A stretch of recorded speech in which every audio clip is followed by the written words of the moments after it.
parodysiu kelis pratimus, kuriuos jūs galite taikyti, jeigu jūs turite kažkokių tai problemų spaudimuose, turite peties skausmą. Ir vienas iš tų pratimų bus mimika bambų baro. Nežinau, kiek girdėjote, negirdėjote, tai yra tokia štanga, kuri yra ganėtinai elastiška. Ir uždėjus ant jos svorį, jinai tiesiog šiek tiek išlinksta. Jeigu jūs keliate svorį, nuleidinėjate, jinai vibruoja. Apkrauna jūsų pečių stabilizatorius. Dažnu atveju powerlifteriai naudoja šitą štangą gerinti savo peties stabilizatorius. Mes turime tokią galimybę ant štangos užsidėti blyną, ne ant pačio centro, bet blyno galo. Tai kas atsitinka? Jeigu jūs užsidėsite blyną ne ant centro, jūs savotiškai išcentruojate patį kelimą. Kuo jūs greičiau kelsite, kuo mažiau stabilumo bus. Jeigu pas jūs yra kažkokios tai problemos su pečiais, spaudimus jaučiate skausmą, pasibandykite šitą variantą, be abejo su mažesniu svoriu pačio pradžioj. Galima šitą variantą, aišku, ir atlikti darant tiesiog prikabinus gumas. Kai jūs kuo greičiau spaudžiate, kuo jūsų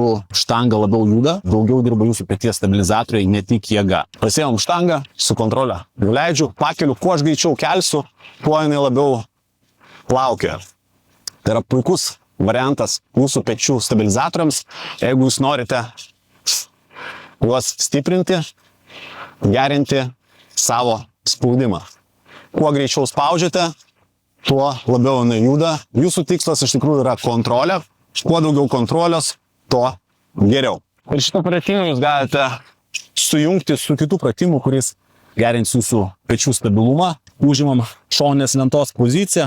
Aš sukrentu į mentę, atsistumiu nuo mentės, einu į poziciją, sukrentu į mentę, atsistumiu nuo mentės. Ir atlikinėjat šitą variaciją.